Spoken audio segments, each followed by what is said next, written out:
Hello everyone, कैसे हैं आप सब? कैसे तैयारी चल रही है आप लोगों की? फटाफट से आ जाइए। और आज हम लोग स्टार्ट करने वाले हैं यूपीएलटी साइंस जीआईसी का सबसे इंपॉर्टेंट टॉपिक है फ्रेस्नेल बाइप्रिज्म। इसमें से 1 से 2 क्वेश्चन आपको देखने को मिल सकते हैं।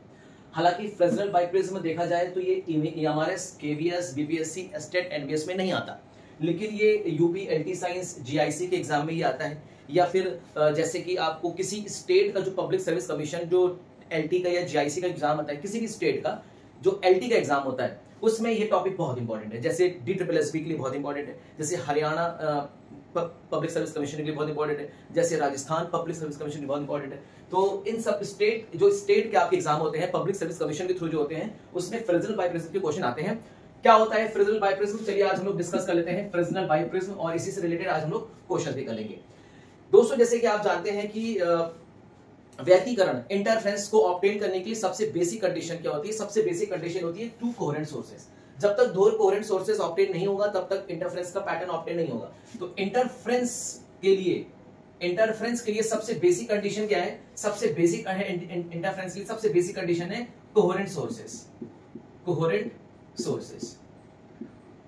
और आपको पता है कोहेरेंट सोर्सेज 2 ऐसे सोर्सेज जिन्हें हम कोहेरेंट कह सकते हैं, जिसमें से निकलने वाली लाइट वेव सेम फ्रीक्वेंसी के साथ इमिट होती है और सेम फेज डिफरेंस भी होती है, मतलब इनके बीच का फेज डिफरेंस सेम होता है।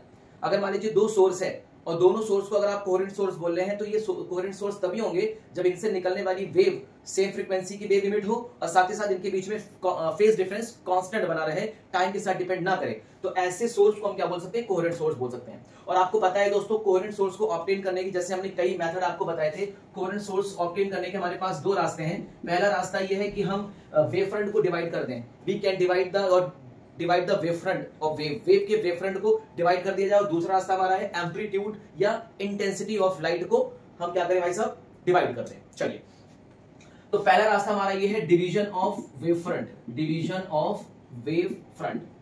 फ्रंट को डिवाइड कर दिया जाए, मतलब तरंगार को हम क्या करें? विभाजित कर दें। अब तरंगार को विभाजित करने के लिए यहां पे याद रखिएगा, अगर कोई भी फिनोमिना रिफ्लेक्शन का हो रहा है या कोई भी फिनोमिना रिफ्रैक्शन का हो रहा है तो बेसिकली रिफ्लेक्शन और रिफ्रैक्शन में ये देखा जाता है कि वहां पे वेव फ्रंट डिवाइड हो जाती है। तो डिवीजन ऑफ वेव फ्रंट का सबसे अच्छा एग्जांपल क्या है? रिफ्लेक्शन और रिफ्रैक्शन पे हमेशा याद रखिए क्या डिवाइड हो जाता है? वेव की वेव फ्रंट डिवाइड हो जाती है। तो डिवीजन ऑफ वेव फ्रंट करके और कोहेरेंट सोर्स को ऑब्टेन करने के हमारे पास 3 मेथड है या 3 एक्सपेरिमेंटल सेटअप है। और ये 3 एक्सपेरिमेंटल सेटअप कौन कौन से आपके पास? पहला एक्सपेरिमेंटल सेटअप आपके पास है YDSE Young's double slit model, Young's double slit experiment, Young का डबल स्लिट एक्सपेरिमेंट या यंग का डबल स्लिट मॉडल। ये सबसे इंपॉर्टेंट है, जो कोहेरेंट सोर्स को ऑब्टेन करने के लिए सबसे इंपॉर्टेंट पार्ट है। इसमें कोहेरेंट सोर्स कैसे ऑब्टेन होता है? वेव फ्रंट को डिवाइड करके हम कोहेरेंट सोर्स को ऑब्टेन करते हैं। दूसरा हमारे पास है फ्रेस्नेल्स बाइप्रिज्म। अभी समझाएंगे, आज का हमारा टॉपिक फ्रेस्नेल बाइप्रिज्म का ही है और आज हम लेऑर्ट्स मिरर पे समझा देंगे। और तीसरा हमारा है लेऑर्ट्स मिरर। तो 3 हमारे पास ऐसे टेक्निक है या मेथड है जिससे हम क्या कर सकते हैं? कोहेरेंट सोर्सेज ऑब्टेन कर सकते हैं। और कोहेरेंट सोर्सेज कैसे ऑब्टेन करेंगे? वेव फ्रंट को डिवाइड करके ऑब्टेन कर सकते हैं। और वेव फ्रंट तभी डिवाइड होगा जब रिफ्लेक्शन और रिफ्रैक्शन, या तो रिफ्लेक्शन का फिनोमिना या फिर रिफ्रैक्शन का फिनोमिना होगा। याद रखिएगा, यहां पे आप लिख दीजिए OR, और या तो रिफ्लेक्शन का फिनोमिना होगा या तो रिफ्रैक्शन का फिनोमिना होगा। वहां पे हमेशा आपको क्या मिलने वाला है? आपको वेव फ्रंट डिवाइड होती हुई आपको दिखाई देगी। और 3 तरह के हम अपने मेथड बना सकते हैं, जिसमें YDSE का मेथड आपको मैंने बता दिया है। आज मैं आपको बता दूंगा फ्रेस्नेल बाइप्रिज्म का मेथड, ठीक है। इसी तरह से हमारा दूसरा मेथड है डिवीजन ऑफ एम्पलीट्यूड।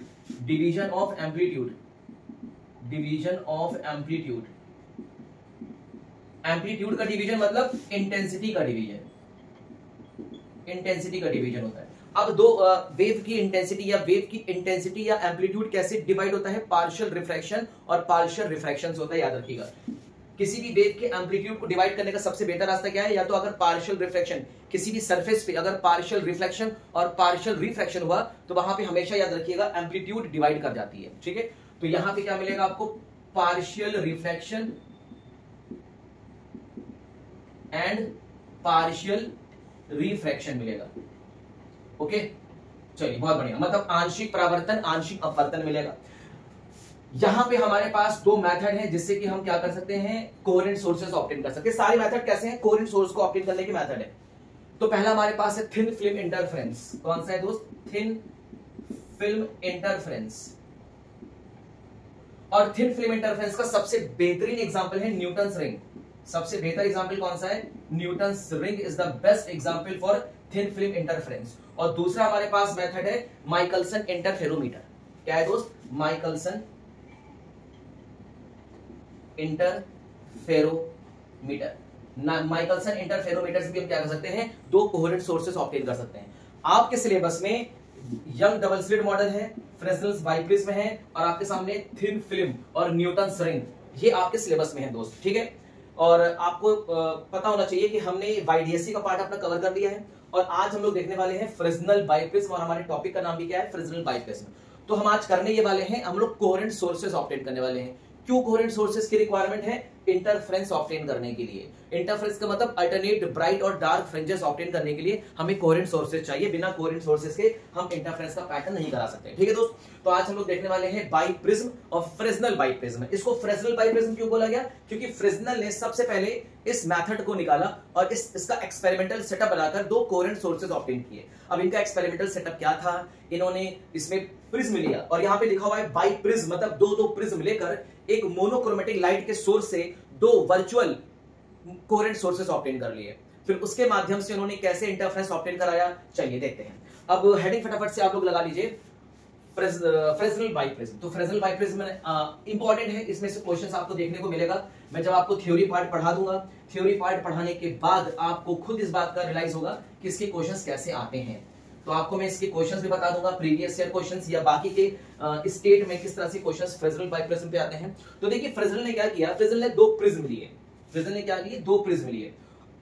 एक प्रिज्म ये लिया और एक प्रिज्म लिया, दोनों को बेस टू बेस जोड़ दिया। मतलब एक प्रिज्म ये लिया और इसी के आइडेंटिकल एक दूसरा प्रिज्म लिया, बिल्कुल समरूप दूसरा प्रिज्म लिया, और दोनों को कैसे जोड़ दिया? बेस टू बेस जोड़ दिया। अब बेस टू बेस जोड़ने का इनका रीजन क्या था? बेस टू बेस जोड़ने का इनका रीजन ये था कि इनके सामने इन्होंने क्या रखा है? एक मोनोक्रोमेटिक लाइट का सोर्स रखा। यहाँ पे क्या रखा है? एक मोनोक्रोमेटिक लाइट का सोर्स रखा। तो यहां से लाइट रेस एक ऐसे निकल रही थी, एक लाइट रेस ऐसे निकल रही थी। जब लाइट और एक लाइट रेस ऐसे स्ट्राइक करेगी, एक लाइट रेस ऐसे स्ट्राइक करेगी। और जब आपको पता है प्रिज्म में कौन सा फिनोमेना होता है? रिफ्रैक्शन का फिनोमेना होता है, अपवर्तन का फिनोमेना होता है। और ये आपके सामने क्या था? बिल्कुल स्ट्रेट लाइन था, और यहाँ पे एक स्क्रीन लगा दी थी उन्होंने। एक रफली डायग्राम बना रहा हूं। आपको पता है जब लाइट रेस ऐसे जाती है तो क्या करती है? अपने पाथ से डेविएट कर जाती है, ये चली जाती है। इसका मतलब यहाँ पे क्या होता है? डेविएशन बनता है। क्या बनता है? डेविएशन, एंगल ऑफ डेविएशन बनता है। बोलिए ठीक है। इसी तरह से जब लाइट रेस यहाँ जाती है तो अपने पास से डेविएट कर जाती है, और डेविएट करके कहां चली जाती है? ऊपर चली जाती है। और यहाँ पे आपको क्या मिलता है? एंगल ऑफ डेविएशन फिर से मिलता है। जो लाइट रेस यहाँ जा रही है वो सीधा स्ट्रेट चली जाती है, और ये जो लाइट रेस सीधा बिल्कुल स्ट्रेट चली जाती है। तो इतने रीजन में आपको क्या देखने को मिलता है? इंटरफेरेंस की फ्रिंजेस देखने को मिलती है। इंटरफेरेंस की फ्रिंजेस देखने को मिलती है। अब इस पॉइंट को अगर आप ओ कंसीडर कर लीजिए, तो ये जो पॉइंट है ना, अब आप देखिए इस मोनोक्रोमेटिक लाइट के सोर्स से आपने दो कोहेरेंट सोर्सेस ऑब्टेन कर लिया, S1 और S2। अब इसका मतलब ऐसा हो रहा है कि अब ये जो लाइट रेस ऐसे जा रही है ना, एक लाइट रेस ऐसे जा रही है और एक लाइट रेस ऐसे जा रही है, ऐसा लग रहा है कि इन दो सोर्सेस से लाइट रेस निकल रही है। तो अब ये दोनों सोर्सेस हमारे किस तरह बिहेव करेंगे? एज अ कोहेरेंट सोर्स की तरह बिहेव करेंगे। ये हमारे वर्चुअल कोहेरेंट सोर्स है। ये रियल मोनोक्रोमेटिक लाइट सोर्स है, इसे हम पैरेंट सोर्स भी बोलते हैं। और इस पैरेंट सोर्स से आपने क्या बना लिया? इस पैरेंट सोर्स से आपने दो वर्चुअल कोहेरेंट सोर्स बना लिए। और इस कोहेरेंट सोर्स की हम डिस्टेंस कितनी रखते हैं? स्मॉल डी की हम इसकी डिस्टेंस रख देते हैं, ठीक है। सोर्स से लेकर इस प्रिज्म तक की डिस्टेंस को हम स्मॉल ए ले लेते हैं। क्या ले लेते हैं? स्मॉल ए ले लेते हैं। और इस प्रिज्म से लेकर स्क्रीन तक की डिस्टेंस को हम बी कंसीडर कर लेते हैं। बोलो ठीक है। दूसरी चीज एक बात सुनिएगा, ये हमारा होता है प्रिज्म एंगल अल्फा, इसे बोलते हैं प्रिज्म एंगल अल्फा। ये हमारा एक्सपेरिमेंटल सेटअप था। लेकिन फ्रेस्नेल ने क्या किया? फ्रेस्नेल ने इस एंगल को बहुत ही छोटा रखा, बहुत ही छोटा एंगल रखा। और इन्होंने किस तरह से इसको जोड़ा, जरा देखिए बहुत ध्यान से। ये तो मैंने आपको रफली बताया, लेकिन इनका एक्सपेरिमेंटल सेटअप क्या था? इनका एक्सपेरिमेंटल सेटअप ऐसा था कि इन्होंने प्रिज्म को इस तरह से जोड़ दिया। इन्होंने प्रिज्म को इस तरह से जोड़ा, ये ऐसे जोड़ दिया, बेस टू बेस जोड़ दिया। और यहां पे इन्होंने क्या रखा है? एक मोनोक्रोमेटिक लाइट का सोर्स रख दिया S, ठीक है। और ये जो एंगल था इनको बोलते हैं प्रिज्म एंगल अल्फा, अल्फा बोलते हैं। और इतना हमने रखा है इसको 1/2 डिग्री। फ्रेस्नेल ने इस प्रिज्म एंगल को 1/2 डिग्री मतलब 30 मिनट का रखा। और ये भी कितना रखा? 30 मिनट का मतलब हाफ डिग्री रखा। और ये वाला एंगल कितना रखा इन्होंने? 179 डिग्री का एंगल रखा। तो फ्रेस्नेल ने दो प्रिज्म को बेस टू बेस जोड़कर इस तरह से जोड़ा कि जो एंगल ऑफ प्रिज्म था ये बहुत ही छोटा थे, और ये वाला जो एंगल था ये काफी बड़ा था, 179 डिग्री का एंगल था। अब इन्होंने यहां पे क्या किया, थोड़ा सा इंटरफेरेंस का पैटर्न ऑब्टेन किया। क्या किया इन्होंने कि यहां पे स्क्रीन लगा दी, यहां पे क्या लगा दी दोस्त, एक स्क्रीन लगा दी। अब स्क्रीन से हुआ क्या कि एक लाइट रेस देखिए ऐसे निकली और एक लाइट रेस ऐसे निकली, बोलिए है कि नहीं। और एक लाइट रेस कैसे जाएगी, बिल्कुल स्ट्रेट चली जाएगी, और एक लाइट बिल्कुल स्ट्रेट चली जाएगी, कोई दिक्कत नहीं है। यहां से हमारा क्या बिल्कुल सेंटर पार्ट है, इसे बोलेंगे बिल्कुल सेंटर पार्ट, बोलिए ठीक है। यहां से लाइट रेस, जाहिर सी बात है प्रिज्म से क्या होता है, लाइट रेस का रिफ्रैक्शन होता है, तो यहां से क्या करेगी, लाइट रेस रिफ्लेक्ट करेगी और रिफ्लेक्ट करके कहां चली जाएगी, सीधी चली जाएगी, ऐसे स्ट्रेट चली जाएगी। यहां से अगेन लाइट रेस क्या करेगी, रिफ्लेक्ट होगी और रिफ्लेक्ट होगी कहां चली जाएगी, बिल्कुल सीधी निकल जाएगी, बोलिए ठीक है। ये जो लाइट रेस जा रही थी इस एच पे पड़ रही थी, एच पे पड़ने के बाद बिल्कुल सीधी निकल जाएगी, यहां चली गई। इसी तरह से ये लाइट रेस बिल्कुल जा रही थी सीधी, एच पे पड़ने के बाद क्या हो जाएगी, बिल्कुल सीधी चली जाएगी। और यहां पे आपको क्या देखने को मिलेगा, दोनों लाइट रेस आपस में इंटरसेक्ट कर जाएगी, दोनों रेस आपस में क्या कर जाएगी दोस्त, इंटरसेक्ट कर जाएगी, बोलिए है कि नहीं। तो आप देख रहे हैं कि सोर्स, एक मोनोक्रोमेटिक लाइट के सोर्स से दो कोहेरेंट सोर्स कैसे ऑब्टेन हो रहा है। जब इस रेस को हम पीछे की तरफ मिलाते हैं S1 और जब इस रेस को हम पीछे की तरफ मिलाते हैं S2, तो ये जो दो सोर्सेस बने हैं, हम इसी सोर्सेस को बोलते हैं कोहेरेंट सोर्स। और ये कोहेरेंट सोर्स कैसे होते हैं, वर्चुअल इमेज होती है। किसकी वर्चुअल इमेज है, इस रियल ऑब्जेक्ट की वर्चुअल इमेज है। और ये हमारा लाइट का सोर्स है, इसको हम पैरेंट सोर्स भी बोलते हैं। और ये हमारा मोनोक्रोमेटिक लाइट का सोर्स है दोस्त। कौन सा सोर्स है, मोनोक्रोमेटिक लाइट का सोर्स है। अब इसे आप मान लीजिए O कंसीडर कर लें, तो S1 से लेकर O तक की डिस्टेंस, S2 से लेकर O तक की डिस्टेंस क्या होती है, बिल्कुल समान होती है, इक्वल होती है। मतलब S1 से लेकर O तक की डिस्टेंस, S2 से लेकर O तक की डिस्टेंस क्या होती है, इक्वल होती है। इसका मतलब हम कह सकते हैं S1O बराबर S2O। और जब दोनों के पाथ सेम होगा तो यहां से निकलने वाली वेव जब यहां पे पहुंचेगी तो कैसे पहुंचेगी, सेम फेज में पहुंचेगी। और जब सेम फेज में पहुंचेगी तो कौन सा इंटरफेरेंस देखने को मिलेगा, कंस्ट्रक्टिव इंटरफेरेंस देखने को मिलेगा और आपको ब्राइट फ्रिंज मिलेगी। तो सेंटर पे आपको कौन सी फ्रिंज मिलती है दोस्त, ये ब्राइट फ्रिंज आपको मिल जाती है सेंटर पे। फिर उसके बाद आपको मिलती है डार्क फ्रिंज, फिर नीचे मिलती है डार्क फ्रिंज, फिर ऊपर मिलती है ब्राइट, फिर डार्क, फिर ब्राइट, फिर डार्क। इस तरह से फ्रिंजेस आपको देखने को मिल जाती हैं। अल्टरनेटिव ऑर्डर की फ्रिंजेस यहां भी देखने को मिलती हैं, जिस तरह से YDSC में देखने को मिलती है वैसे यहां भी देखने को मिलती है। ये आपके पास क्या है, सेंटर की ब्राइट फ्रिंज बनती है, फिर अल्टरनेट ऑर्डर पे सेंटर की ब्राइट ब्राइट फ्रिंजेस बन लगती हैं अल्टरनेट ऑर्डर पे, बोलिए ठीक है। इसी तरह से ऊपर भी फ्रिंजेस देखने को मिलेंगी अल्टरनेटिव ऑर्डर पे, अल्टरनेटिव ऑर्डर पे ऊपर भी आपको फ्रिंजेस देखने को मिलेंगी ये। तो इसका मतलब यहां से और यहां से निकलने वाली जो रेज या वेव जब यहां पहुंच रही है तो यहां इसके बीच क्या हो रहा है, कंस्ट्रक्टिव इंटरफेरेंस हो रहा है। लेकिन इसके ऊपर कौन सा इंटरफेरेंस हो रहा है अपने को कोई आइडिया नहीं है। मान लो S1 से लेकर इस पॉइंट, अगर इसको आप O कंसीडर कर रहे हो तो इसको मान लो आप P कंसीडर कर रहे हो। क्या कंसीडर कर रहे हो, P। अगर आप इसको P कंसीडर कर रहे हो तो इसका मतलब यहां से निकलने वाली वेव जब यहां जा रही है और यहां से निकलने वाली वेव यहां जा रही है तो उसके बीच में कुछ ना कुछ पाथ डिफरेंस होगा। और आपको पता होना चाहिए इंटरफेरेंस का पैटर्न आपको इसी रीजन में देखने को मिलेगा। ये आपको क्या देखने को मिलेगा, इंटरफेरेंस का पैटर्न इसी रीजन में आपको देखने को मिलता है। इसी रीजन में आपको इंटरफेरेंस का पैटर्न देखने को मिलेगा दोस्तों, ठीक है, इसी रीजन में। तो ये एक्सपेरिमेंटल सेटअप है फ्रिजनल बाइप्रिज्म का। तो इन्होंने सोर्सेस के बीच की डिस्टेंस को क्या रखा, स्मॉल d रखा, सोर्सेस के बीच के डिस्टेंस को स्मॉल d रख दिया। और सोर्स से लेकर प्रिज्म तक की डिस्टेंस को इन्होंने a कंसीडर किया, a नाम दिया। और यहां से लेकर यहां स्क्रीन तक की डिस्टेंस को इन्होंने b बोल दिया। और ये इन्होंने अल्फा रखा, ये हमारा प्रिज्म का एंगल था, कोई दिक्कत वाली बात नहीं है। अब आप एक बात बताइए बहुत ध्यान से, अगर मैं आपसे पूछूं कि ये वाला एंगल अगर आप देखें, कौन सा एंगल आप देखिए, ये वाला एंगल आप देखिए बहुत ध्यान से, ये वाला एंगल, दिस मच एंगल, ये एंगल किसके इक्वल होगा, क्या ये इस एंगल के इक्वल होगा, अल्टरनेटिव अपोजिट एंगल होगा। और ये हमारा क्या है, एंगल ऑफ डेविएशन अल्फा। और ये भी क्या है हमारा, एंगल ऑफ डेविएशन अल्फा, या इसको हम डेल्टा भी बोल सकते हैं। अब यहां पे इन्होंने थोड़ा सा क्या किया, एक्सपेरिमेंटल सेटअप तो इनका तैयार हो गया। अब यहां पे इन्होंने थोड़ी सी न्यूमेरिकल वैल्यू निकाली, जैसे कि फ्रिंज विड्थ की चौड़ाई निकाली, जैसे कि मोनोक्रोमेटिक लाइट की वेवलेंथ को भी हम ऑब्टेन करने के लिए फ्रेस्नेल बाइप्रिज्म का यूज करते हैं।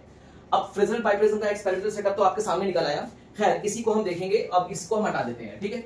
चलिए अब देखिए यहाँ ये बिल्कुल सेम है, ये बिल्कुल किसकी तरह सेम है, जैसे YDSC में आपने देखा था जो फ्रिंजेस बन रही थी वैसे यहाँ पे भी फ्रिंजेस बनती हैं, यहाँ भी फ्रिंजेस बनती है, कोई अलग चीज नहीं है। अब आप देखिए यहाँ पे जो फ्रिंज की चौड़ाई मिली है वो फ्रिंज की चौड़ाई का फॉर्मूला क्या था, beta is equal to lambda d upon small d। अब यहाँ पे कैपिटल D क्या है, सोर्स से लेकर स्क्रीन तक की दूरी है, मतलब ये आपके सामने कैपिटल D, यहाँ पे आपके सामने क्या है, कैपिटल D है, बोलिए ठीक है। तो कैपिटल D आपको क्या मिल जाएगा, तो यहाँ से कैपिटल D बराबर आपको दिखाई देगा a प्लस b। यहाँ पे कैपिटल B किसके बराबर है दोस्त, a प्लस b के बराबर है। तो ऑप्टिकल बेंच लेंगे और ऑप्टिकल बेंच, जैसे मान लीजिए आपके सामने एक ऑप्टिकल बेंच है और यहाँ पे एक मोनोक्रोमेटिक लाइट का सोर्स रखा हुआ है, यहाँ पे आपने एक स्लिट रख दी है, यहाँ पे आपने क्या लगा दी है, स्लिट लगा दी है। और इसके बगल में आपने क्या रख दिया, एक प्रिज्म, एक कौन सा प्रिज्म रखा, बाइप्रिज्म रख दिया। और बाइप्रिज्म के आगे आपने क्या रख दिया, एक स्क्रीन लगा के रख दी, आई पीस, हम इसे क्या बोल सकते हैं, आई पीस लगा के रख दी, या कोई स्क्रीन लगा के रख दी। ठीक है, और यहाँ पे आपका क्या है, सोर्स है, कोई दिक्कत। अब आप देखिए ये आपके सामने क्या है, स्लिट है और ये सोर्स है, इसका पेरेंट सोर्स S1 S2 बन जाएगा और ये हमारी क्या है, ऑप्टिकल बेंच है, ये आपके सामने ऑप्टिकल बेंच है। तो ऑप्टिकल बेंच से हम क्या करेंगे, डिस्टेंस को मेजर कर लेंगे, डिस्टेंस A है और ये डिस्टेंस कितना होगा हमारे सामने, B डिस्टेंस होगा, प्रिज्म से डिस्टेंस कितना होगा, B होगा। मतलब ये डिस्टेंस आपके सामने क्या है, A, और ये डिस्टेंस कितनी है आपके सामने, B है। तो ये डिस्टेंस हम कहां से निकाल लेंगे, हम ऑप्टिकल बेंच से डिस्टेंस निकाल लेते हैं, कैपिटल D की वैल्यू जो क्या निकलेगी, A प्लस B निकलेगी। ठीक है, अब इसके बाद देखिए फ्रिंज विड्थ निकालने के लिए आपके सामने एक और फिनोमेना है, फ्रिंज विड्थ कैसे निकालते हैं। अब सबसे इंपॉर्टेंट तो कैपिटल डी आपने निकाल लिया, तो हम फ्रेस्नेल बाइप्रिज्म यूज क्यों करते हैं, फ्रेस्नेल बाइप्रिज्म यूज करते हैं लैम्डा को फाइंड आउट करने के लिए। लैम्डा क्या होता है, लैम्डा मतलब wavelength of the monochromatic light, और मोनोक्रोमेटिक लाइट की वेवलेंथ को फाइंड आउट करने के लिए हम फ्रेस्नेल बाइप्रिज्म यूज कर सकते हैं। तो लैम्डा कैसे निकालेंगे, beta D upon capital D by निकालेंगे। ठीक है, अब यहाँ पे डी तो आपने निकाल लिया, अब यहाँ पे आप बीटा कैसे निकालेंगे और स्मॉल डी कैसे निकालेंगे। तो सबसे पहले हम निकालने जा रहे हैं फाइंडिंग बीटा। बीटा कैसे निकालेंगे, देखिए कुछ नहीं करेंगे, आपके सामने जैसे मैंने एक ऑप्टिकल बेंच बनाया और आपके सामने एक मोनोक्रोमेटिक लाइट का सोर्स है, जैसे सोडियम लैंप मान लीजिए, और यहाँ पे आपने क्या लगा के रखा है, एक स्लिट लगा के रख दिया, एक स्लिट है यहाँ पे। स्लिट कौन सी है, समझ में आ गया, कोई दिक्कत तो नहीं है। चलिए अब देखिए यहाँ पे हमने क्या रखा है, एक प्रिज्म रख दिया है, प्रिज्म, और यहाँ पे हमारे पास एक आई पीस है, ये हमने रख दिया आई पीस। ठीक है दोस्त, ये हमारे सामने क्या है, बाई प्रिज्म, ये क्या है, बाई प्रिज्म, और ये हमारे पास क्या है, एक नैरो स्लिट है, बिल्कुल नैरो स्लिट है। अब आप सोचिए देखिए कैसे हम निकालेंगे। ये हमारे पास क्या बन रहा है, सेंट्रल का ब्राइट बन रहा है, ये हमारे सामने डार्क बन रहा है, ये ब्राइट बन रहा है, ये डार्क बन रहा है, ऊपर क्या बन रहा है, ब्राइट बन रहा है। इसी तरह से हमारा नीचे क्या बनेगा, डार्क, फिर बनेगा ब्राइट, फिर बनेगा डार्क। बोलिए ठीक है। अब बीटा की वैल्यू कैसे निकाला जाता है, बीटा की वैल्यू निकालने के लिए सोचिए यहाँ पे हम क्या लगाते हैं, एक ट्रैवलिंग माइक्रोस्कोप लगाते हैं। क्या लगाते हैं, ट्रैवलिंग माइक्रोस्कोप लगाते हैं। ये ट्रैवलिंग माइक्रोस्कोप इस तरह से हमारा ट्रैवलिंग माइक्रोस्कोप होता है। ट्रैवलिंग माइक्रोस्कोप के सामने हम क्या लगा देते हैं, एक रीडिंग नोट कर लेते हैं। मान लीजिए ट्रैवलिंग माइक्रोस्कोप के सामने हमने ब्राइट फ्रिंज लगा दी है, क्या लगा दी, ब्राइट फ्रिंज, और यहाँ पे हम क्या लगा देते हैं, क्रॉस वायर लगा देते हैं, क्रॉस वायर। इसी के ऊपर हम क्या लगा देते हैं, क्रॉस वायर। तो मान लीजिए आपने यहाँ पे एक रीडिंग नोट कर ली। अब रीडिंग कैसे नोट करेंगे, इसकी इनिशियल रीडिंग x नॉट आ जाएगी, ये आती है MSR plus BSR dot multiply by division कॉन्साइड। ये रीडिंग निकलती है पहली initial reading of travelling microscope की, पहली रीडिंग निकलती है x नॉट। अब आप इसको थोड़ा सा क्या करते हैं, इसके पेज को ऐसे घुमाते हैं, उसको थोड़ा सा ऊपर उठाते हैं। जब थोड़ा सा ऊपर उठेगा तो मान लीजिए ऊपर उठ के कहां पे आ गया, मान लीजिए ऊपर उठ के यहां पर आ गया, ये यहां पर आ गया, ट्रैवलिंग माइक्रोस्कोप यहां पे आ गया, ट्रैवलिंग माइक्रोस्कोप यहां पे आ गया। अब आप देखिए यहां पे आप क्या करिए, इसकी रीडिंग को नोट कर लीजिए। मान लीजिए इसकी रीडिंग कितनी आ गई, XN, और XN भी कैसे निकालेंगे, same MSR plus BSR multiply by division कॉन्साइड, ऐसे निकाला जाएगा। बोलिए है कि नहीं। अब आप देखिए ट्रैवलिंग माइक्रोस्कोप को जब आपने यहां से यहां तक घुमाया तो यहां से यहां तक घुमाने में कितनी फ्रिंजेस पार हो गई, कितनी फ्रिंजेस क्रॉस कर गई। तो यहाँ पे n क्या होगा, नंबर ऑफ फ्रिंजेस क्रॉस कर गई। तो यहाँ पे क्या होगा दोस्त, n होगा नंबर ऑफ फ्रिंजेस। बोलो है कि नहीं। तो ट्रैवलिंग माइक्रोस्कोप के पहले सेंट्रल ब्राइट पे रख देंगे, उसके बाद उसको थोड़ा सा घुमाएंगे और घुमा के हम कहां ले जाएंगे, ऊपर ले जाएंगे। ऊपर ले जाने पे हमने रीडिंग नोट कर लिया XN, और यहाँ पे हमारी रीडिंग क्या आ रही थी, x नॉट आ रही थी, और XN minus x not multiply divided by n से हम क्या निकालेंगे, फ्रिंज विड्थ निकालेंगे। तो फ्रिंज विड्थ निकालने का बेसिक फॉर्मूला क्या होता है, XN minus x not divided by capital N। ये बहुत इंपॉर्टेंट फॉर्मूला है, इसको आप जरूर से याद रखिएगा। इससे बेस्ड क्वेश्चन आपसे पूछा जा सकता है कि फ्रेस्नेल बाइप्रिज्म में फ्रिंज विड्थ कैसे निकाली जाती है। तो फ्रिंज विड्थ निकाली जाती है XN minus x nought upon N। XN कहां से आएगा, XN आएगा ट्रैवलिंग माइक्रोस्कोप की रीडिंग निकाल के। XN कैसे आएगा, पहले देखो x नॉट कैसे आएगा, जब आप इसको सेंट्रल ब्राइट पे आप इसको फोकस करोगे, सेंट्रल ब्राइट पे, तब आप इसकी रीडिंग निकाल लेना। उसके बाद आप इसके स्क्रू को थोड़ा खोलोगे, थोड़ा सा ऊपर की तरफ जाएगा, जब ऊपर की तरफ जाएगा तो यहाँ पे आके इसकी आप रीडिंग निकाल लेना। XN कैसे निकालोगे, MSR plus BSR multiply by division कॉन्साइड। यहां से लेकर यहां तक जाने में कितने फ्रिंजेस पार हो गई, कितने फ्रिंजेस क्रॉस हो गई, वो आप काउंट कर लो। तो जितने फ्रिंजेस काउंट हो गई उसको आप लिख लो n फ्रिंजेस। अब आपका बीटा का फॉर्मूला क्या हो जाएगा, beta is equal to XN minus x nought upon n। तो यहां से हम क्या निकाल सकते हैं, फ्रिंज विड्थ निकाल सकते हैं दोस्तों। बोलो क्लियर है कि नहीं। ये हमारा हो गया फ्रिंज विड्थ। कैपिटल डी आपने यहां से निकाल लिया, बीटा आपने यहां से निकाल लिया, ट्रैवलिंग माइक्रोस्कोप से निकाल लिया। अब हमारे पास दूसरा ऑप्शन है स्मॉल डी निकालना। अब बात आती है हम ये स्मॉल डी कैसे निकालें। स्मॉल डी निकालना बेहद इंपॉर्टेंट है। तो चलिए दोस्त हम स्मॉल डी निकालते हैं और स्मॉल डी निकाल के आपको बताते हैं कि स्मॉल डी कैसे निकाला जाता है। इस केस में स्मॉल डी निकालने के पास हमारे पास दो मेथड्स हैं। इस केस में स्मॉल डी निकालने के हमारे पास दो मेथड है। इसको फटाफट से इसको हम रफ कर देते हैं। स्मॉल डी निकालने के हमारे पास दो मेथड्स हैं। चलिए देखिए पहला मेथड क्या है, finding of small D. Finding of small D, यहां पे स्मॉल डी क्या है आपको समझ में आ गया, दो कोहेरेंट सोर्सेस के बीच की क्या है, डिस्टेंस है। चलिए देखिए आपके पास बेसिक आपके पास फॉर्मूला है डी होता क्या है, मैं आपको पहले फॉर्मूला दिखा देता हूं। D is equal to mu, इसका रिफ्रैक्टिव इंडेक्स कितना है, म्यू -1, ऐसे लिखिए 2a म्यू -1 इंटू अल्फा। ये आपके सामने स्मॉल डी की वैल्यू हम इस तरह से निकालते हैं, 2a म्यू -1 अल्फा। इसको हम कैसे इसकी वैल्यू निकालते हैं, बहुत इंपॉर्टेंट है, देखिएगा।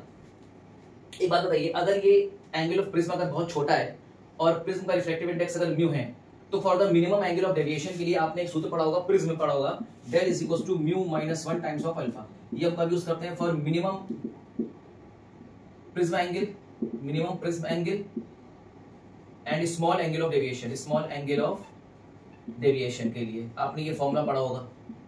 बोलिए क्लियर है क्या? इसको आप रखिए संभाल के, बहुत इंपॉर्टेंट, इसको यूज करने वाले हैं। अब आप एक देखिए, अगर ये थीटा और इस डी को और इस ए को बहुत ध्यान से देखिए, तो क्या थीटा डी और ए में क्या हम एक रिलेशन बना सकते हैं, theta is equal to D divided by A. क्या बना सकते हैं दोस्त, theta is equal to D divided by A. तो यहां से आपको डी बराबर क्या मिलेगा, थीटा ए मिल जाएगा, कोई दिक्कत नहीं है। ए आपको समझ में आ गया क्या है, ये है आपके सामने A. Del is equal to theta by 2, तो यहां से थीटा बराबर क्या आ जाएगा, 2 डेल आ जाएगा। अगर मैं थीटा की जगह पे 2 डेल रख दूं तो कोई दिक्कत तो नहीं है, बताइए। थीटा की जगह पे अगर मैं 2 डेल रख दूं तो कोई प्रॉब्लम नहीं। तो क्या आप यहां से हो सकता है स्मॉल डी बराबर थीटा की जगह पे 2 डेल अल्फा, ये क्या आपके सामने ए, आपके सामने क्या है, ए है। और डेल बराबर आपके सामने क्या है, मिनिमम एंगल ऑफ डेविएशन, देखिए आपके सामने ये है, तो 2 म्यू -1 अल्फा। हालांकि डेरिवेशन वेरिएशन इतना कोई ज्यादा इंपॉर्टेंट नहीं है, लेकिन आया कहां से ये पता होना चाहिए। तो देखिए स्मॉल डी की वैल्यू कहां से आई है, 2, अब ए तो आप लिखना भूल गए, चलिए ए भी लिखना है ना, 2a म्यू -1 अल्फा। तो देखिए स्मॉल डी निकालने के बाद हमारे पास एक अल्टरनेटिव मेथड ये भी है, और एक और मेथड है हमारे पास स्मॉल डी के लिए, हमारे पास एक और मेथड है। तो ये आप कब यूज करेंगे, जब आपको सोर्स से लेकर प्रिज्म तक की डिस्टेंस पता होगी, आपको अगर एंगल ऑफ प्रिज्म पता होगा, हालांकि पता होना चाहिए हाफ डिग्री होता है, मतलब 30 मिनट होता है, और अगर इस प्रिज्म का रिफ्लेक्टिव इंडेक्स पता होगा तो हम स्मॉल डी निकाल सकते हैं। हालांकि स्मॉल डी निकालने के पास हमारे पास एक मेथड और है जो कि सबसे ज्यादा इंपॉर्टेंट मेथड है। चलिए अब देखते हैं स्मॉल डी की वैल्यू हम इसमें कैसे निकालेंगे, फिर हम सीधा निकालेंगे लैम्डा की वैल्यू। लैम्डा क्या है, मोनोक्रोमेटिक लाइट का वेवलेंथ है, ठीक है दोस्त। चलिए स्मॉल डी की निकालने के लिए एक और अल्टरनेटिव मेथड क्या है, देखिए आपके सामने। देखिए क्या करते हैं स्मॉल डी निकालने के लिए, मान लीजिए आपके सामने सेम वही सिचुएशन है, ये ऑप्टिकल बेंच है, ऑप्टिकल बेंच मान लिया, ये आपके सामने मोनोक्रोमेटिक लाइट का सोर्स है, ये आपने हमने एक स्लिट मान लिया, हमने क्या मान लिया दोस्त, एक स्लिट मान लिए, और आपके सामने क्या है, एक बाई प्रिज्म ऐसे रखा हुआ है, और आपके सामने एक आई पीस रखी हुई है, आई पीस रखी हुई है, ठीक है। और यहां पे हम क्या करेंगे ना, इस बाई प्रिज्म और आई पीस या स्क्रीन के बीच में हम एक कॉन्वेक्स लेंस लगा देंगे। ये क्या लगा देंगे दोस्त, कॉन्वेक्स लेंस लगा देंगे। इस कॉन्वेक्स लेंस की सहायता से भी हम क्या लगा सकते हैं, स्मॉल डी की वैल्यू को ऑब्टेन कर सकते हैं। अब देखिए कैसे ऑब्टेन करते हैं, अब मैं आपको बताता हूं, बहुत ध्यान से देखिएगा, बहुत इंपॉर्टेंट है। इसी को देखिए बनाएंगे, ये आपके सामने हमारा क्या हो गया, एक बाई प्रिज्म हो गया, ये हमारे सामने क्या हो गया, बाई प्रिज्म हो गया, और ये हमारे सामने एक कॉन्वेक्स लेंस हो गया, ये अपने सामने क्या है, कॉन्वेक्स लेंस है। और इस पहली सिचुएशन में हम क्या करेंगे, कॉन्वेक्स लेंस को हम थोड़ा सा दूर ले जाएंगे, किससे दूर ले जाएंगे, प्रिज्म से दूर ले जाके थोड़ा सा आई पीस के पास रखेंगे। लीजिए हमने इसको आई पीस के पास रख दिया, बोलिए ठीक है। ये आपके सामने क्या है, मोनोक्रोमेटिक लाइट का सोर्स है एस। अब एक लाइट रेज आप ऐसे निकालेंगे, एक लाइट रेज आप ऐसे निकालेंगे, एक लाइट रेज ऐसे जाएगी और एक लाइट रेज ऐसे जाएगी। जब एक लाइट रेज ऐसे जाएगी, ऐसे टकराएगी, और यहां से जाकर ऐसे टकराएगी लाइट रेज, या आप उसको सेंटर पार्ट मान लीजिए। जब लाइट रेज इससे बेंड होगी, तो बेंड होकर कैसे जाएगी, देखिए थोड़ा सा ये क्या करेगी, बेंड कर जाएगी, बेंड करके ये लाइट ऐसे निकल जाएगी, ये ऐसे निकल जाएगी, बोलिए ठीक है। इसी तरह से जब यहां से आप इसको थोड़ा सा करेंगे तो थोड़ा सा बेंड करेगी यहाँ पे, और यहां से लाइट रेज ऐसे निकल जाएगी। इसी तरह से देखिए जब इसको आप थोड़ा सा बेंड करेंगे, बेंड करके लाइट रेज यहाँ जाएगी, और ऐसे कैसे निकलेगी, यहां से लाइट रेज निकल जाएगी लाइक दिस। एक लाइट रेज यहां से निकली है, इसी तरह से एक लाइट रेज कहां से निकल जाएगी, ये यहां से नहीं निकलेगी, ये निकल जाएगी आपकी यहां से निकल जाती, ये यहां से निकल जाएगी, और ये लाइट रेज यहां से निकल जाएगी। देखिए ये, अब आप देखिए अगर आपने एक मोनोक्रोमेटिक लाइट सोर्स लिया है, तो आपने क्या, पहले आपने क्या किया होगा, एक कोहेरेंट सोर्स लिया होगा, ये आपके सामने क्या होगा, कोहेरेंट सोर्स होगा। इस कोहेरेंट सोर्स की डिस्टेंस क्या होगी, स्मॉल डी होगी, बोलिए है कि नहीं। कहते हैं कि हम यहां से लेकर, सोर्स से लेकर इस लेंस तक की डिस्टेंस को हम यू मान लेते हैं, और इस लेंस से लेकर स्क्रीन तक की डिस्टेंस को स्मॉल डी मान लेते हैं, बोलिए ठीक है। तो पहले केस में जब आपने स्लिट के बीच की डिस्टेंस को डी रखा, या हाइट आपने सोर्स की हाइट को डी रखा, तब आपको इमेज जो मिल रही है, जब आपको इमेज मिल रही है, तो इमेज की हाइट कितनी मान लेते हैं, d1। कितनी हाइट है दोस्त, d1। तो क्या इसका मैग्निफिकेशन, लेंस के इस पोजीशन के लिए हम मैग्निफिकेशन लिख सकते हैं? तो बताइए मैग्निफिकेशन का फॉर्मूला क्या होता है? मैग्निफिकेशन का फॉर्मूला होता है v अपॉन u बराबर hi/h0। तो hi क्या है आपके सामने, d1/d, बोलिए है कि नहीं। इसको मान लीजिए इक्वेशन नंबर 1। यहाँ पे आपने देखा कि शार्प इमेज बन गई है, मतलब इस मोनोक्रोमेटिक लाइट सोर्स की या मोनोक्रोमेटिक लाइट सोर्स की जो वर्चुअल इमेज बनी है कोहेरेंट सोर्स की, ये एक वर्चुअल मतलब एक रियल इमेज बन रही है। और कैसी बन रही है? बिल्कुल शार्प इमेज बन रही है। अब एक काम करेंगे, लेंस की पोजीशन को चेंज करेंगे। लेंस की पोजीशन को इस बार हम क्या करेंगे, थोड़ा सा और खिसकाएंगे और खिसका के पास लेकर आएंगे और देखेंगे कौन सी ऐसी पोजीशन है जहां पे फिर से हमारी कौन सी इमेज बनकर बिल्कुल शार्प इमेज बन रही है। तो एक बार तो ये हमारा पोजीशन है जहां पे हमारी इमेज कैसी बन रही थी, इस कोहेरेंट सोर्स की इमेज कैसी बन रही थी, शार्प बन रही थी। अब हम एक दूसरी पोजीशन निकालेंगे लेंस की, कॉन्वेक्स लेंस की, उसको खिसका के हम पास लेकर आएंगे और देखेंगे कौन सी ऐसी पोजीशन है जिस पोजीशन पे इस कोहेरेंट सोर्स की जो इमेज बन रही है वो शार्प है। चलिए, एक कंडीशन तो ये हो गई। अब दूसरी कंडीशन क्या करेंगे, सेम बाइप्रिज्म लेंगे ऐसे, बहुत ध्यान से देखिएगा, बाइप्रिज्म लेंगे ऐसे, मोनोक्रोमेटिक सोर्स आप ऐसे ही रखेंगे और इस बार क्या करेंगे, लेंस को हम किसके पास रख देंगे, लेंस को हम बाइप्रिज्म के पास रख देंगे और ये हमारा स्क्रीन है और ये आपके सामने क्या है, एक सेंटर पार्ट है। चलिए सेंटर पार्ट ले लिया हमने। एक लाइट रेस ऐसे स्ट्राइक कर रही है, एक लाइट रेस ऐसे स्ट्राइक कर रही है, ठीक है जी। और एक लाइट रेस, चलिए इसी को बना लेते हैं, कोई दिक्कत नहीं है। एक लाइट रेस ऐसे जाएगी, एक लाइट रेस ऐसे जाएगी और ये दोनों क्या करेंगे, आपस में ऐसे चली जाएगी। बोलिए ठीक है ना दोस्तों, कोई दिक्कत नहीं है। अब देखिए इनका क्रॉस सेक्शन कहां पे हो गया, इनका क्रॉस सेक्शन यहां पे हो गया। बोलिए ठीक है। जब आप इनको पीछे की तरफ रिट्रेस करेंगे तो देखिए एक सोर्स S1 बन रहा है और एक सोर्स आपका क्या बन रहा है, S2 बन रहा है।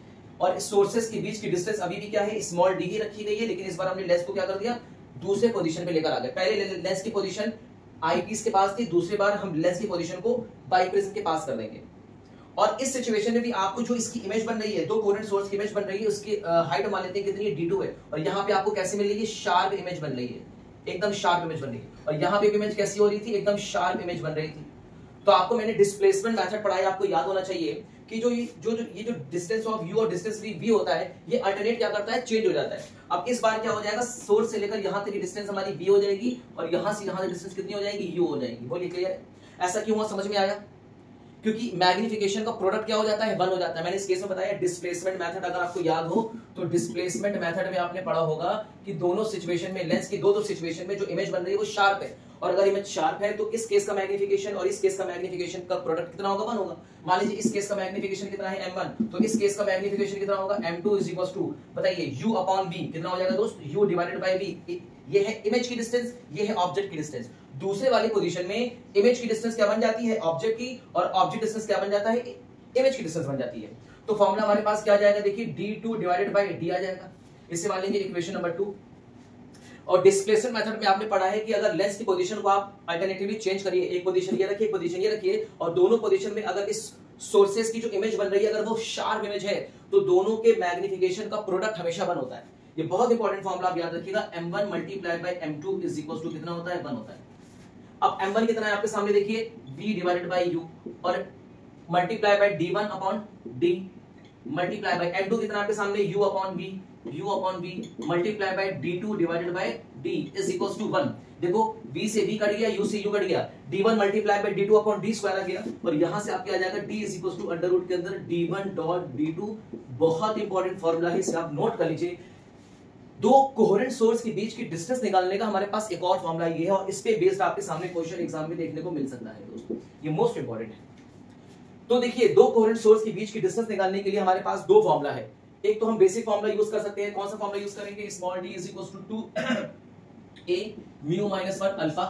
ये हम तभी यूज करेंगे जब हमारे पास इस सोर्स से लेकर प्रिज्म की डिस्टेंस आपको पता होगी, रिफ्रैक्टिव इंडेक्स ग्लास का पता होगा और अल्फा तो आपको पता ही होता है। तो उस केस में हम स्मॉल d निकाल सकते हैं। और मान लीजिए अगर आपको नहीं दिया गया और आपसे कहा गया कि लेंस की दो पोजीशन, मतलब बाइप्रिज्म और आईपीस के बीच में हमने लेंस को दो पोजीशन पे रखा। जब पहली पोजीशन पे रखा तो इमेज की हाइट कितनी आ रही थी, मतलब कोहेरेंट सोर्स की हाइट की इमेज कितनी आ रही थी, d1। अभी जब इसको दूसरे पोजीशन पे रखा तो कोहेरेंट सोर्स की हाइट की इमेज कितनी आ रही थी, d2। तो बताइए स्मॉल d की वैल्यू कितनी होगी। तो स्मॉल d की वैल्यू आप डायरेक्ट निकालिएगा अंडर रूट के अंदर d1 मल्टीप्लाई बाय d2। यही सबसे ज्यादा इंपॉर्टेंट है और इसी पे बेस्ड आपसे क्वेश्चन पूछा जा सकता है दोस्त, ठीक है। तो इसको अच्छी तरह से आप नोट कर लीजिए, उम्मीद है कि आपको समझ में आ गया होगा। और क्योंकि मैंने कोशिश की है कि जल्दी बताने की, अभी मैं कॉलेज से ही आ रहा हूँ और मैंने सोचा कि टाइम है क्यों ना बना लेते हैं, इसलिए थोड़ा सा जल्दी हो गया है। अगर आपको समझ में नहीं आया होगा तो आप मुझको कमेंट करके बताइएगा, मैं आपको फिर से बता दूंगा, फिर से समझा दूंगा, ठीक है। तो उम्मीद है कि यहाँ तक चीजें समझ में आ गई होंगी। तो सब कुछ आपके सामने लिखना पड़ रहा है और ऐसा नहीं कि पहले से ही सब कुछ लिखा है, तो पहले से तो कुछ नहीं है। और टीचर वही अच्छा है जो चीजों को आपके सामने ही करा दे और सामने ही बता दे, तो ज्यादा बेहतर है। इससे ये होता है कि भाई पता चल जाता है ना कि कितनी चीजें पता है कितना नहीं पता है। अदरवाइज अगर आप बोर्ड पे ही सब कुछ लिखकर समझाना कोशिश करेंगे तो वो तो सामने लिखा ही हुआ है, तो फिर आपने समझाया क्या, वो तो स्टूडेंट्स खुद ही कर लेंगे। तो बता के समझाना, ज्यादा समझाना और ज्यादा इंपॉर्टेंट होता है। क्लियर है, कोई दिक्कत तो नहीं है।